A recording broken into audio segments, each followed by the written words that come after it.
just enough time to get down, and we'll start with Chris on the introductions. I'll give you the go, okay?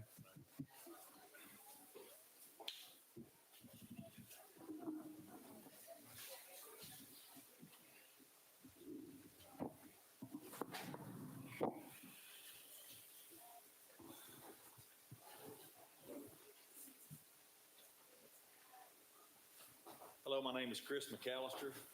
My wife Kim and I live in the Prospect community. We have 3 kids. Just tell you a little bit about me. We have 3 kids, 3 grandkids.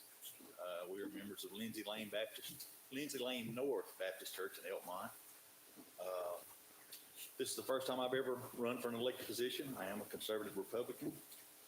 I've considered running for the school board in the past, but the timing was just not right in my life with kids and school and sports and everything. After much consideration, my wife and I talked about it. We prayed about it. I feel this is where God is calling me to serve. Thank you.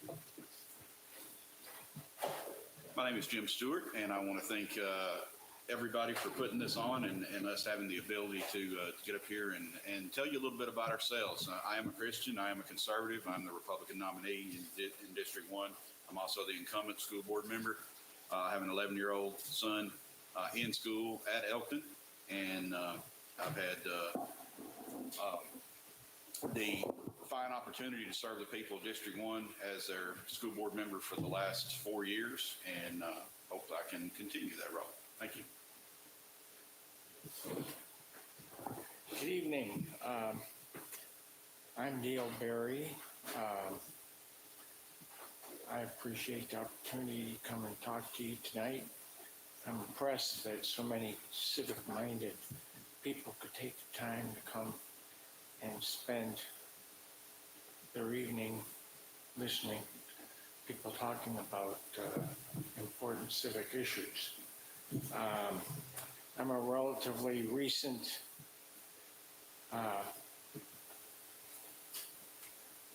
Tennessean.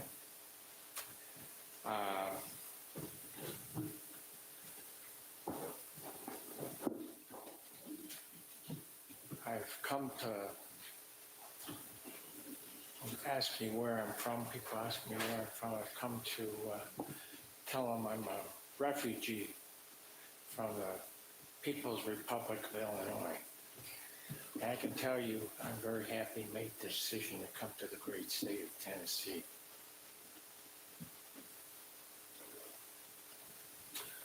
Good evening, everybody. Thank you all for coming and listening to us talk.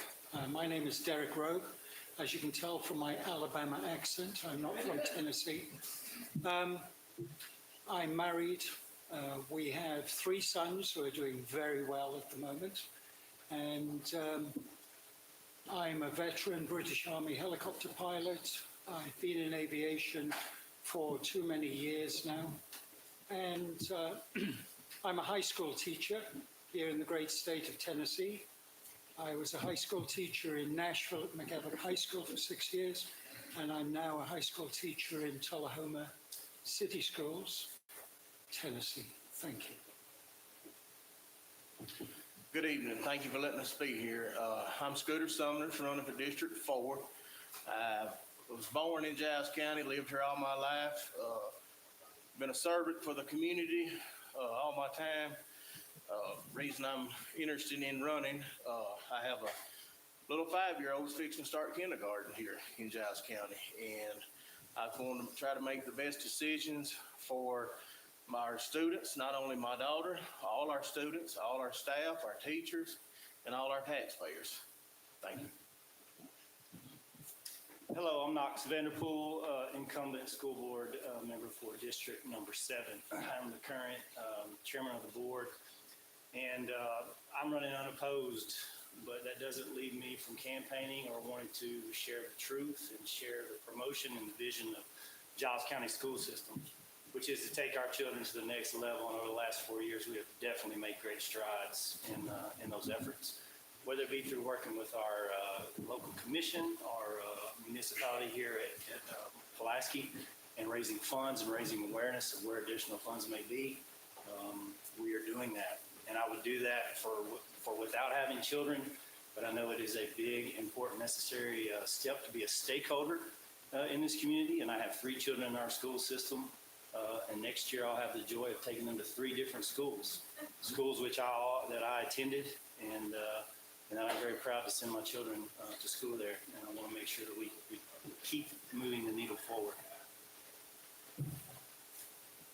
Very good, gentlemen. Thank you all for being here. We'll get started.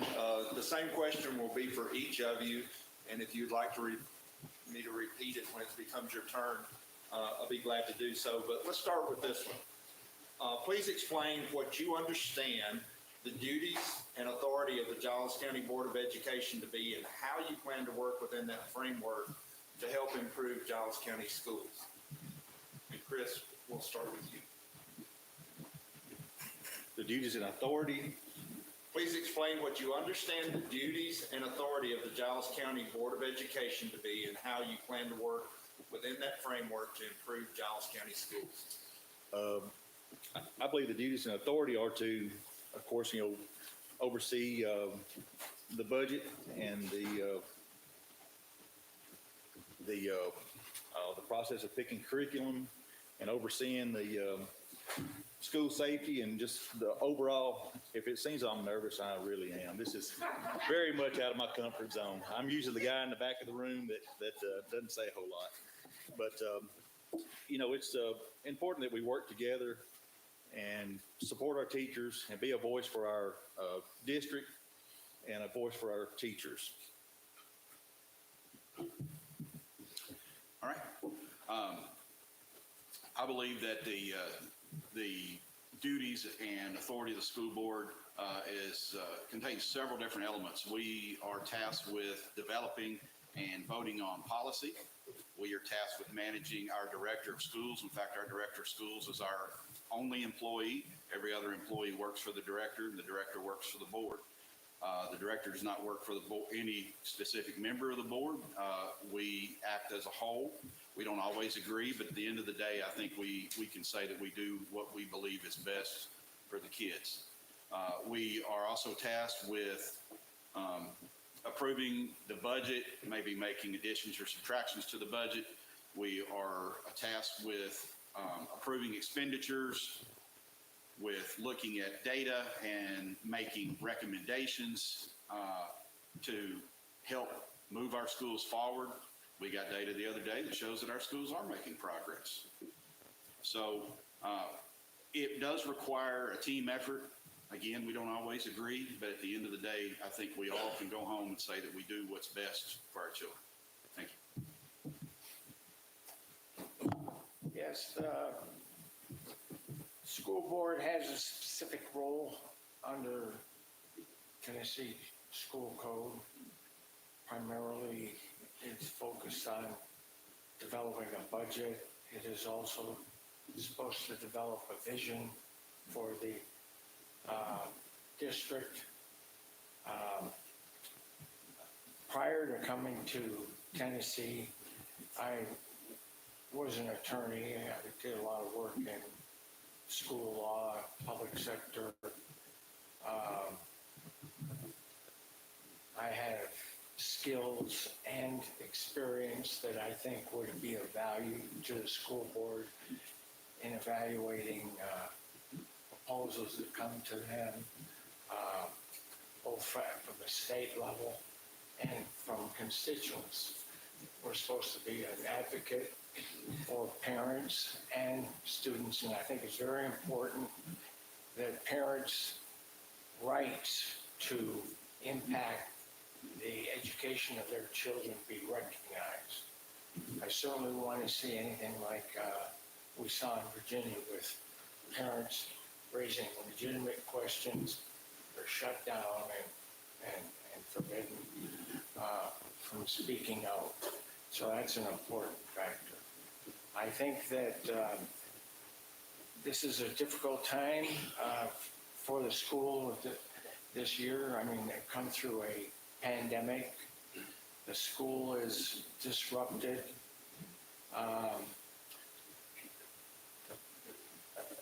Every school is as good as its faculty, and that's something that we got to take into consideration. And The other factor is the curriculum and the lesson plans that are implemented. And I think we have to be very cognizant of what is being done in that regard. And for myself, I'm going to read what is being used as the curriculum currently to make sure that it fits what we think our children should be learning. I do have a brochure that I did, and which explains the basic values that I think a school system should have. So those are available. People can look at them, but it summarizes my concerns.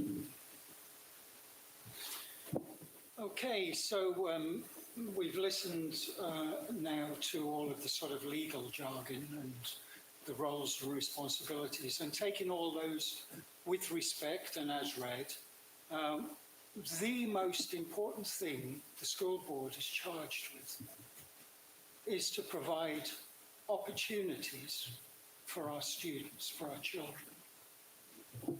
We here are not preparing the world for us. We're preparing it for our children, for the future. One or two of the candidates and incumbents has mentioned students in passing, children in passing. And I believe that that's one of our biggest roles, is to provide the future for our children, provide their dreams, and to work with them, mentor them. As a high school teacher, I work with students that sometimes make me cry, sometimes make me laugh.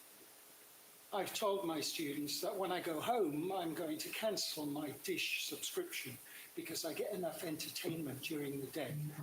We've got soap operas, comedy, tragedy, everything like that.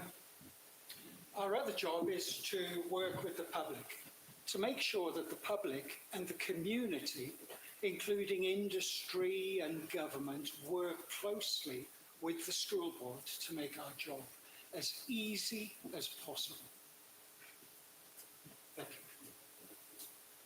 you. The duties of a school board member is to carry out and make sure that the policies and procedures are being done to the county school system through the state and federal level.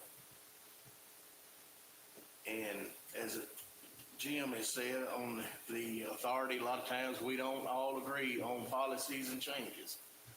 But at the end of the day, we try to do what's best for our children, our teachers, our staff, and our citizens.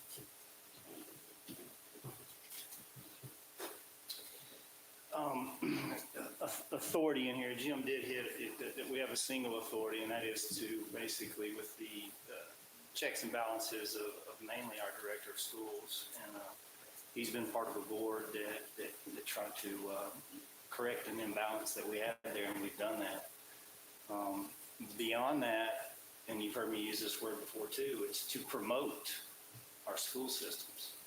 It is to promote how positive they are, how positive it is for our kids, to make sure that in that promotion we are educating our community and letting folks know how they can help and how they can be a part of that positive reinforcing education. As we're tasked with listening to our constituents and listening to those within our district and a lot of times with those outside of our district, then we have the ear to try to bring some of those questions and whatnot to the table. But we do that very mindfully, and we try to do that by working with our director of schools, doing everything in a hierarchy so that we promote policy, that we promote our procedure, and we do this in a way to where when it all dwindles down, it does finally end in students having a positive, encouraging, and successful educational career. And in that, we've got to do that also for our teachers. So as we support our teachers and we support our students, and we follow up with our duties with our limited authority.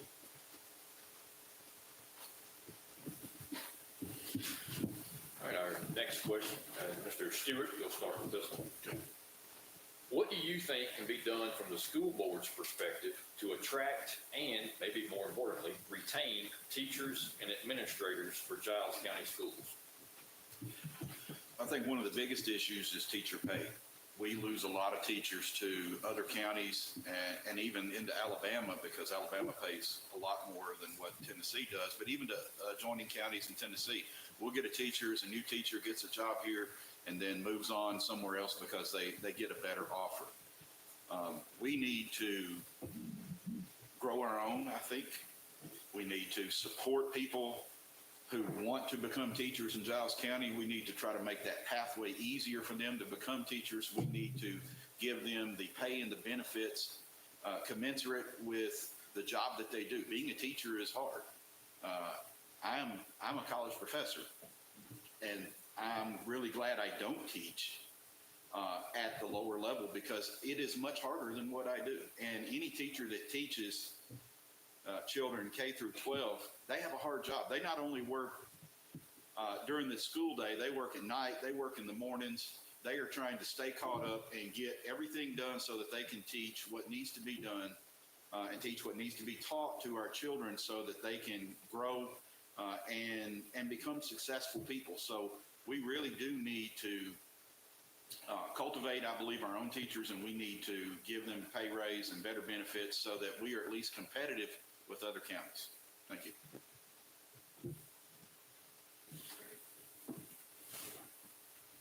Well, I have represented teachers, and I understand the significance of pay. But I think much more important than pay is the culture in which they teach.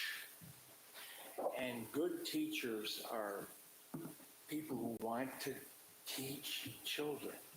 They think of creative ways to interest their children, their students, and the good teachers are one that can motivate them to learn.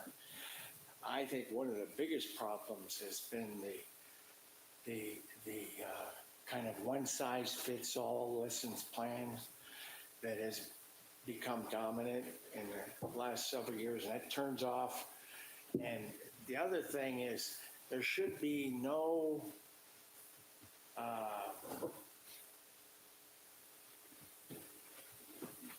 taboos. If you want to learn something, you should be free to inquire and investigate. If you say this is no good, you can't say this is politically incorrect, you can't investigate. That's what shuts down inquiry. And children have to be inquired, and they have to want to investigate. And if you shut that down with these standard, politically incorrect regimens, you shut it off, learning, and that destroys the environment for learning. I believe that pay and benefits are very important, really. And if you want to attract the best teachers, if you want to attract the best employees, you have to really pay better than the next person. It's as simple as that, really. I think more importance should be placed in the education system as a whole, as far as finances are concerned. And I think it's also up to a school system whether or not they want to attract the best teachers, or whether they just want to tick the box and show that they have a school system where children go to school and, come home in the evening, and they graduate and they go on to university. But I think if a school system is really invested in their students, they should offer the best pay, retention, working conditions to attract those teachers.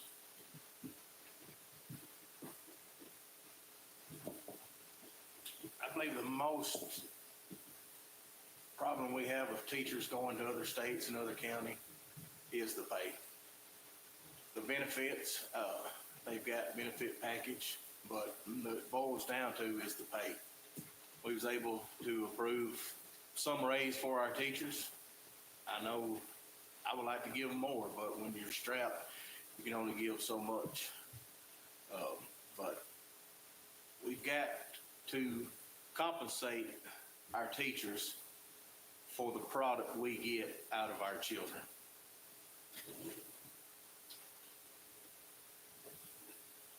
To follow up on that, so when we took over, or when I was elected in 18, in a short amount of time, we worked with the county commission, with the city of Pulaski, to raise our maintenance of effort.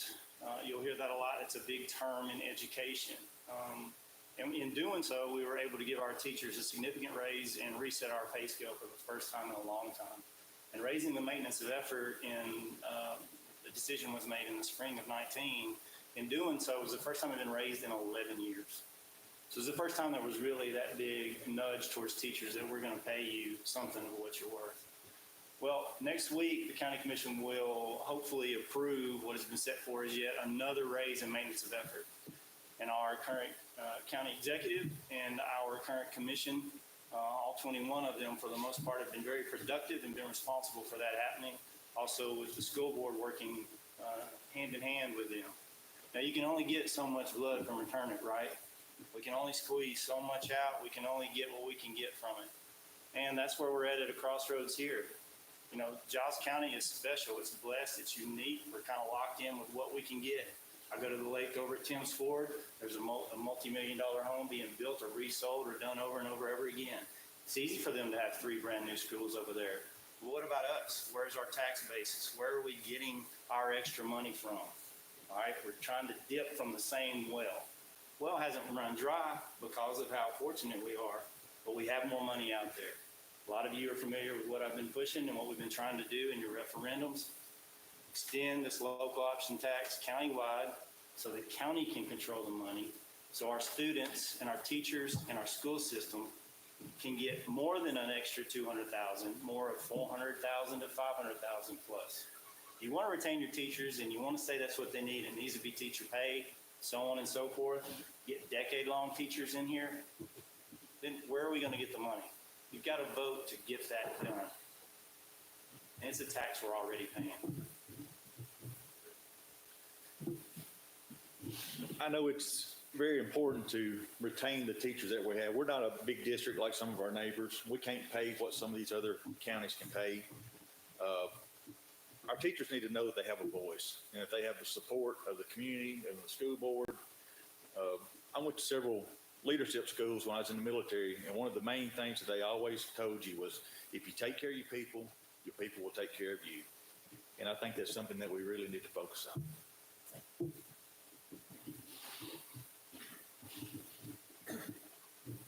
While opportunity for inquiry is a portion of education, guidance and instruction are priority. What would be your expectations of the curriculum taught to our students in Giles County, and how do you think the school board can work with administrators to make sure the board's overall expectations are met?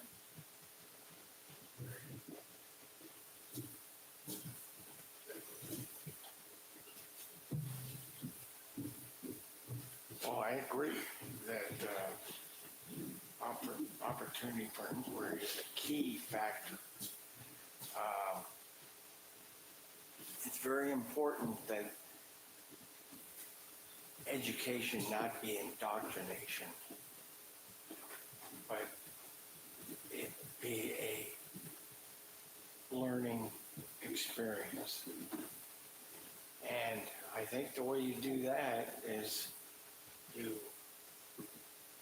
analyze the lesson plans, the textbooks, make sure that they're based on objective reality.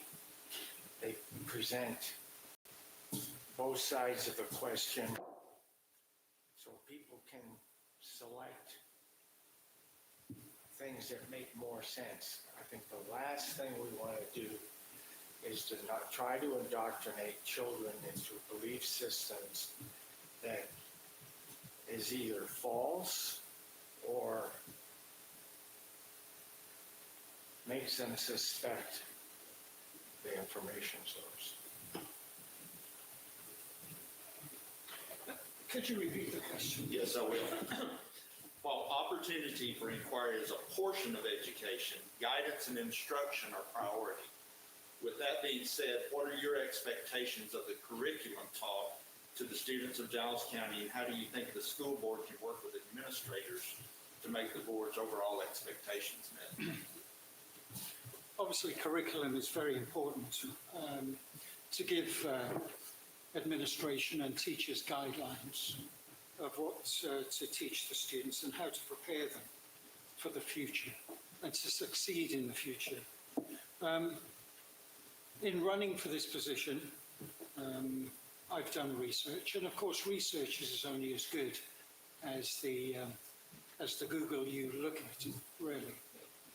But if we look at Giles County School District as a whole and compare it across Tennessee and across the United States, we see that really we're just about average and probably a little below average.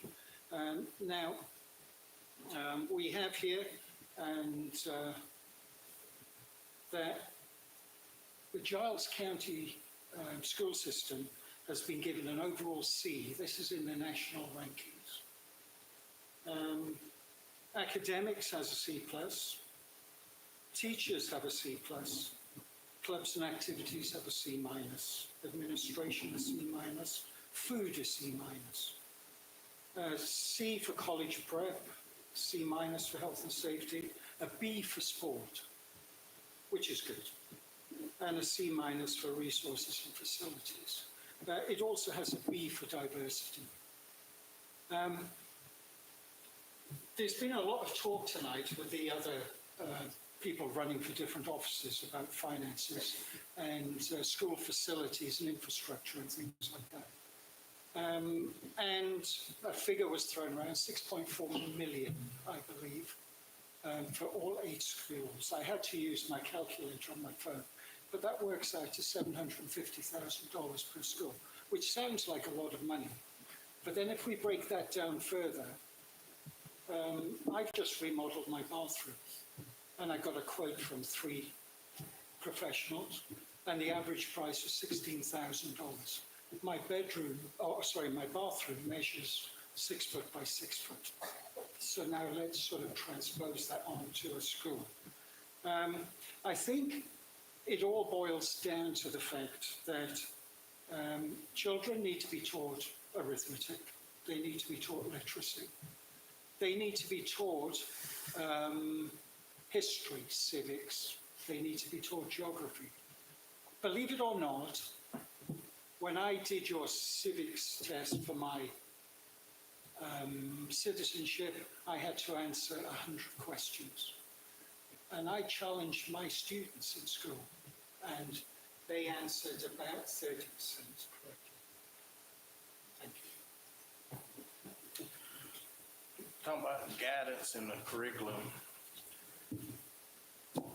When I come on to the board, appointed in the board in January, little new to me, the curriculum. Of course, a lot of the curriculum is offered by the state, different divisions, different packages, and you have to choose what the state offers you.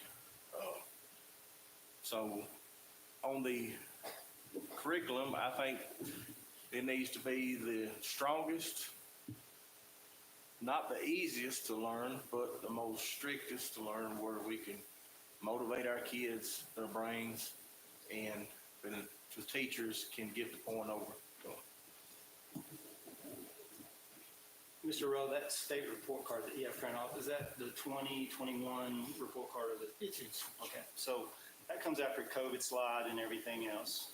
Again, back to promotion. So I'm going to promote the best side of Giles County Schools, not what was just over a year old and after an absolute catastrophe in our world.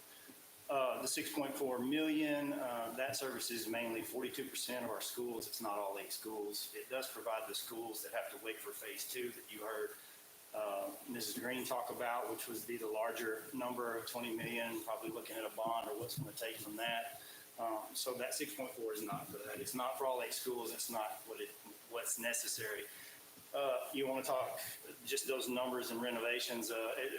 We went through a very strict, actually about a 6-year process where we went from who we thought was going to renovate our schools to do we need a new school to what the case may be. And after architects, engineers, firms, and going through this and that, we finally got with someone we landed on that the commission and the school board relied upon.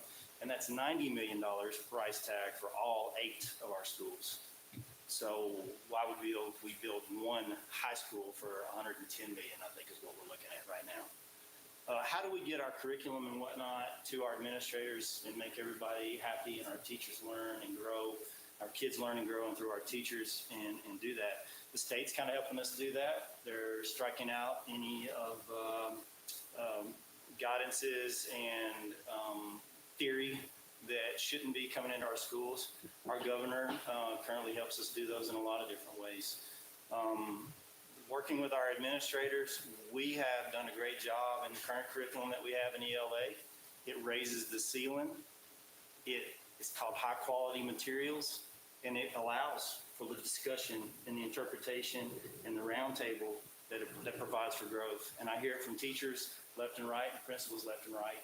When you walk into a classroom with 2nd graders and they cannot stop talking about the lesson at hand or what you're doing. Common Core Math will be going away. Our governor has done that for us. And we adopt that new package next spring. I think we start looking at this spring.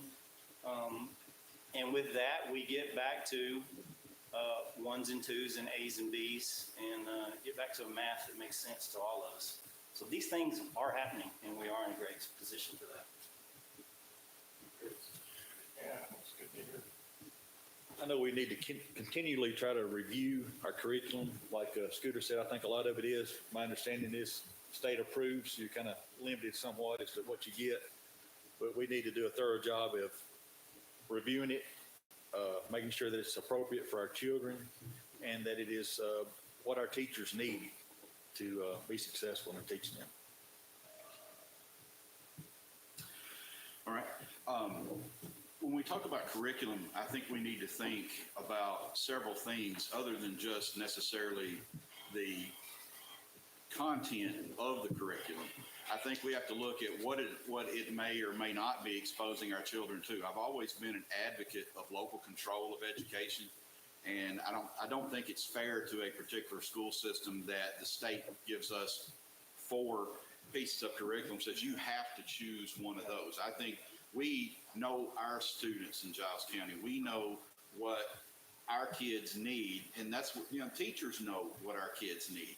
So I think that I would continue to be an advocate for local control of education, that we need to provide a curriculum that doesn't teach what public schools shouldn't be teaching. Parents do need to take some responsibility for teaching certain things at home. But when we adopt a curriculum, it needs to be what's best for our children and their future. Not every kid's going to go to college. Some kids are going to go to trade school. Some are going to be get advanced degrees, and some won't ever get a degree. But they still need to work. They still need to support their family, and we need to take some of the things, I think, off of our teachers' plates so that they can teach what needs to be taught instead of having to follow a script. Thank you.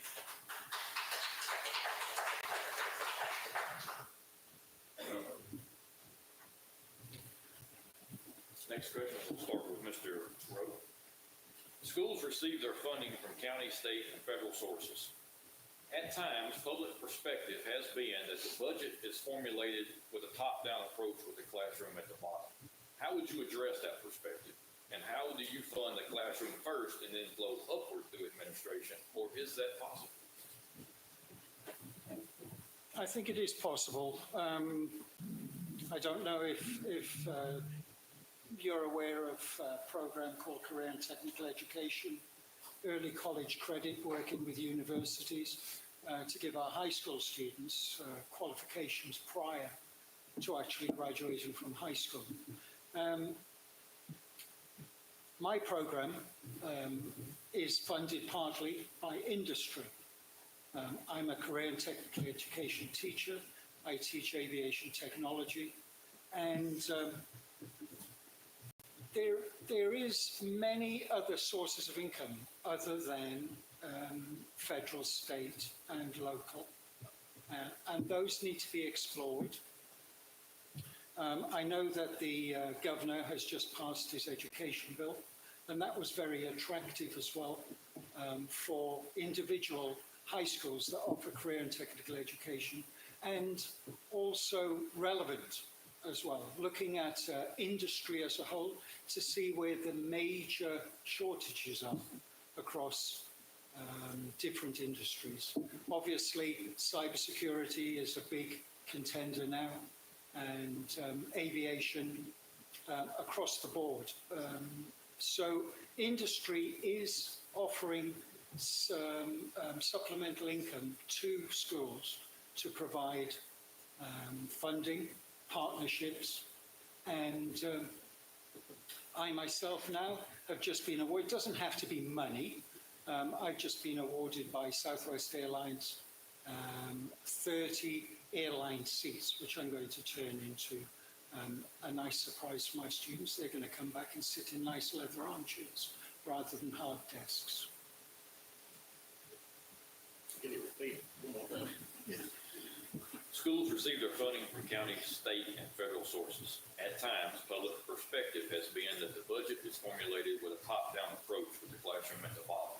How would you address that perspective? And how do you fund the classroom first and then flow upward through administration? Or is that possible? I would say on the budget that the classrooms are considered at the top, not the bottom. Because what this budget has is broad, starts at the teachers, the classrooms, the maintenance, all the above. So I think that the budget right now is starting in the classroom and working itself up to the administrative. Yeah, I'd have to disagree with that question or what it presupposes. I'll give you an example. You know, this year we added $200,000 in the maintenance of effort to our special ed department. That is a big increase. Where did that money come from, right? So we had to move things around, see where we are fiscally, prepare our budget in a different way, and then at the same time, we also had to go to the county commission to talk about the overarching maintenance of effort to help give our teachers the raise and move things up. So to say that we're at the top or starting at the top and dwindling down the bottom with the classroom there, it's the wrong supposition of what we're doing, from curriculum to the dollars spent to keeping our classroom numbers down, our ratios low, below the state maximum, I guess you would say, and to make sure that each child has that opportunity. There are times, I think we had a year where we had to engage in off-site instruction and help in special education, which that number has grown to, I think, close to 16% of our student population. And, you know, you want to pick and choose where the expenses are, who's getting paid, how is this getting done, so on and so forth, and throw some little bit of a conspiracy in there on what's going on with money. And it is being spent. Every time there is an opening for a dollar to be spent, that opening is filled with money because there was a need already there. And those needs start with our children first, no doubt. I really don't understand the full part of that question, but I know our board has done a lot to improve our schools, improve the quality of the learning environment, and to try to provide a healthy and safe environment for our children. And I think this is something we need to continue to build on. I don't disagree with anything that's really been said here in regard to this question, and I like the way that Knox framed his answer, because as a board, we are tasked with doing what we think is best for kids, and we do prioritize our budget to a certain degree where we are funding the classrooms, we're funding the things that our kids need in order to learn. Now, can there potentially be cuts made in a budget? I think any budget can be cut.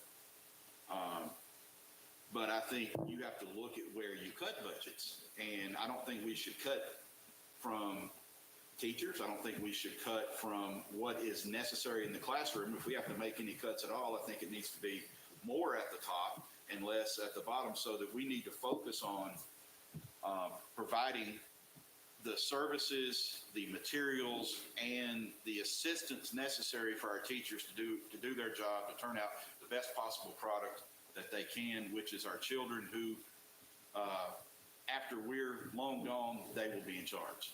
And so we want to train them up so that they, they do a good job, and they do things the right way as well. Thank you. Yeah, I agree with Jim in terms of the importance of local control over the curriculum and policy. One thing that we have to recognize, however, is the elephant in the room is the Federal Department of Education. They control a lot of money, and they tie the money they give that the school system do certain things that comply with their mandates. And so we're going to be very much aware of these kinds of influences, because so long as they control the priorities for which they give money, it's going to be very hard to resist their influence.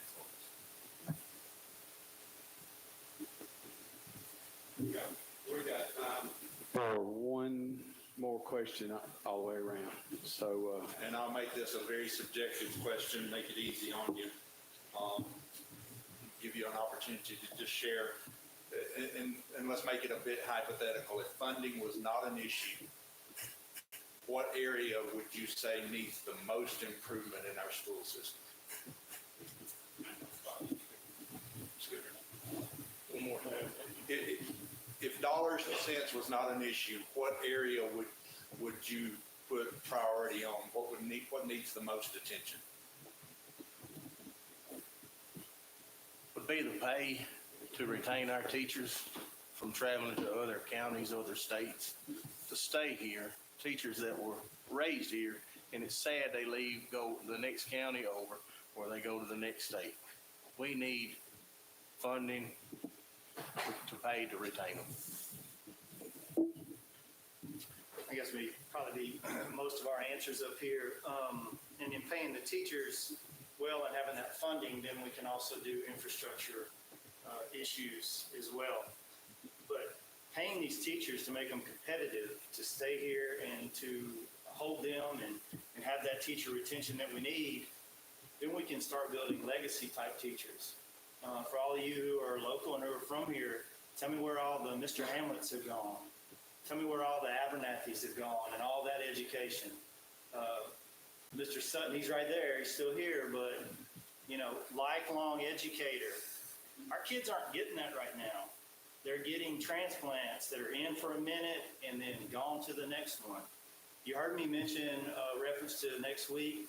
The commission will be voting on raising the maintenance of effort. We'll be voting on the budget that we've set forth.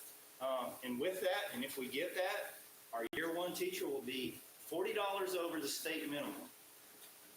With that, our year zero teacher, your brand new teacher coming in, with that teacher will be, from what I've been told, $10,000 behind Fayetteville City schools. All your surrounding schools counties, we're gonna be $2,000 to $4,000 behind them. Budget cuts, no tax expansion. Where are we gonna get the money to compete? So if money is not the problem, let's put it to our teacher pay, to have our teacher retention.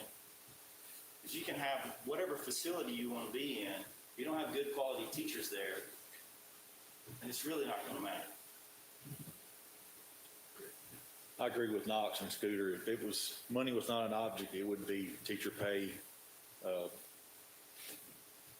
You would obviously retain the awesome teachers that we already have, but you would also attract other teachers. And if money wasn't an object, that would be the thing. Again, I don't disagree with anything that's been said in regard to this question.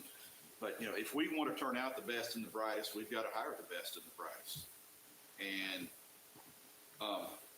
you know, I hear from a lot of people, well, this is just little old Giles County. Well, little old Giles County has turned out really good people and have done some really great things throughout history. We can still do that. If money was no object, then of course, yes, we will raise our teacher pay. We'll make it so that when a teacher comes here, they stay here, and they start their career here, they end their career here. We have a waiting list of people who want to come teach for us. But in addition to that, we also do have to have better facilities. You know, we need to have safe facilities. We need to have, you know, security would be a major issue. We also need to be providing the proper services, not only in the school system, but in the county as well. I mean, these, you know, county services and school services are not independent of each other. They work off of each other, and they are important to each other. And so, I mean, you know, there's a lot of people that may not necessarily settle in Giles County because things that the county doesn't have. And we want to blame the school system sometimes, but it's not always the school system's fault. Sometimes it's a combination of things. So if money was no object, we need to not only raise the tide of our school system, but you know, a rising tide floats all boats. So we need to put money towards community involvement, parental involvement, as well as improving our county infrastructure and potential jobs and even increased wages in the county. Thank you. I agree. I think it's pretty clear that the quality of this education starts with the quality of faculty, and best faculty presumably will produce the best students. I think one thing we could consider is emphasizing the assets of Giles County. It's a beautiful county. I think instead, you know, just talking about pay per week or that, we should look at like reaching out to people and emphasizing or even facilitating people finding places to live that they would enjoy, that they couldn't find some other place. And, you know, it's just, sometimes you got to think outside the box. And people just don't necessarily care about what they make per week. But if they can get a really nice house near a creek, or those are the points that might have an impact. So yes, I agree with what most have said. Obviously, teacher pay is very important, and if I were to go against that, I'd obviously lose the teachers' votes. So that aside, as well as pay, and the actual question stated that if money was no limit. So I'd like to choose 28 things to answer. And that's not only in Giles County, that's across the country, really. As well as paying teachers very well, yes, absolutely. You've got to make sure that the teachers are doing the job correctly. So why don't we include administration with that? Infrastructure was talked about. It's always nice for a student to come into a nice, comfortable, new classroom. Show the students that we're committed to them, yes? And first impressions really count for a million things.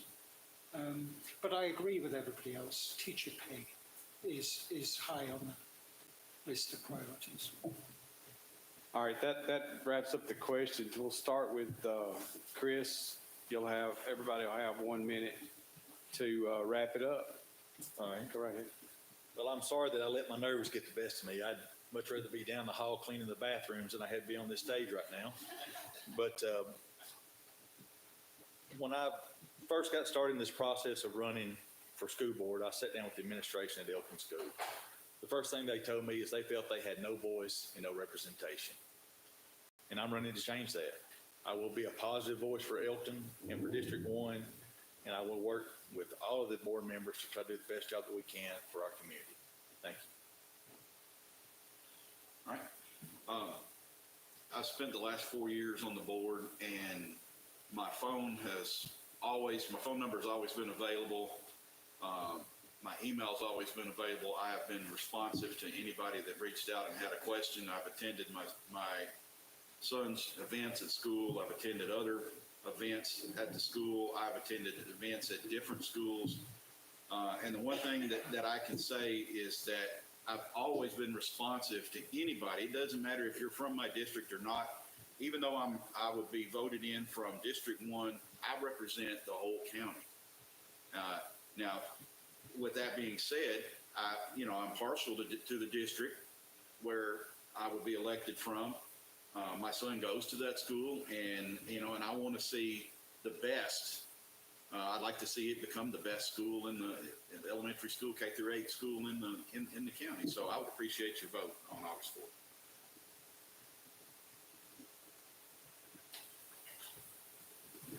Yeah, I think I've been impressed with the cohesiveness of this group who will make up the board. And I think that after the election, we ought to all think of ways that we can reinforce each other and make the board a more cohesive force to advance the interests of teachers, students, and the residents we serve.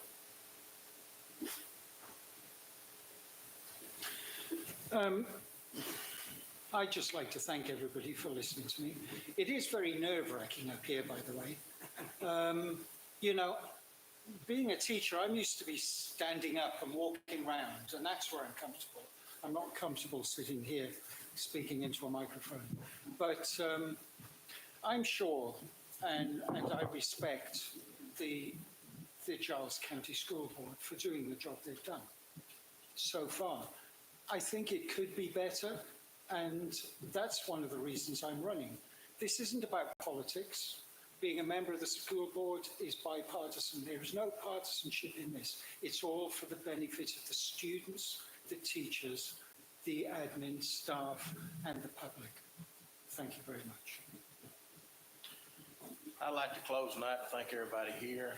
And as I said up here, I'm not running for this position for myself, not at all.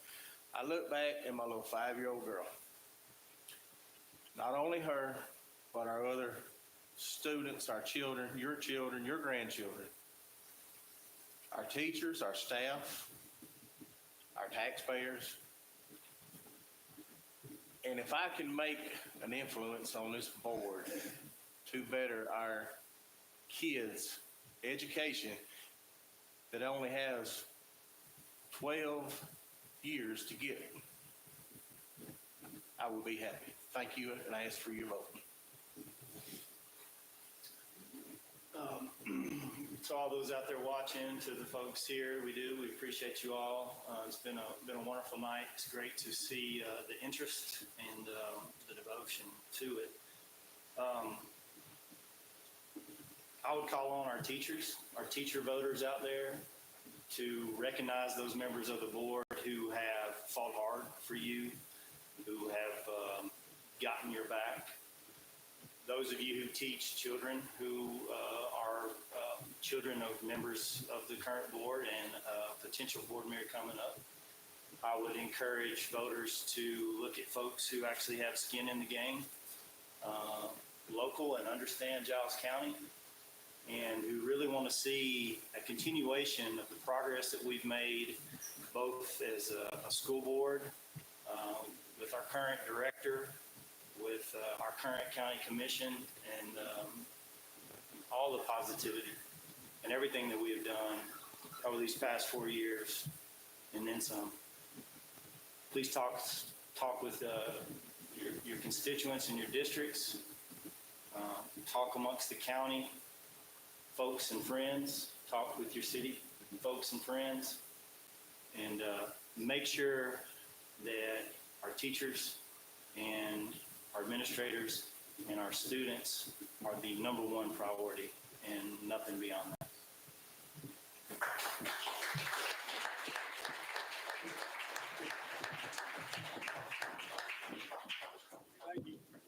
Thank you, guys. Thank you, everybody.